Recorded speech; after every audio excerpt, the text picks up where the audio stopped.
खैबर तक मुख्तलिफ काफिले हैं जो हर शहर से रवाना हुए और हर शहर के जो मकामी कायदीन हैं उनकी जानिब से बंदोबस्त किया गया लोगों को ले जाने का। तो यहाँ पर काफिले पहुंचे हैं और अभी भी लोगों की आमद का सिलसिला जारी है। अब से कुछ देर पहले हम आपको बाहर के मनाजिर भी दिखा रहे थे जहां पर लोगों की आमद का सिलसिला अब भी जारी था और यहाँ पर जलसागाह के अंदर तिल धरने की जगह नहीं थी। लोग अंदर आना चाह रहे थे लेकिन जगह ना होने के बायस वो बाहर ही खड़े थे।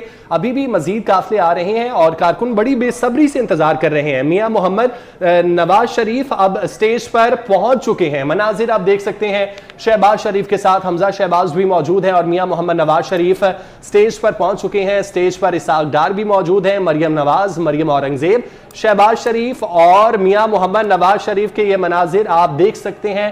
कारकुनों के नारों का वो जवाब दे रहे हैं। बचा लो अल्लाह के फजल से, अल्लाह के करम से, मुश्किल से निकालो, मुश्किल से निकालो, ये मुल्क बचा लो, ये मुल्क बचा लो।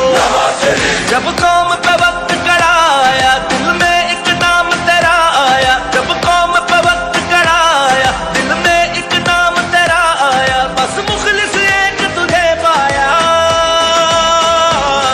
आओ फिर से संभालो, ये मुल्क बचा लो, अल्लाह के फजल से।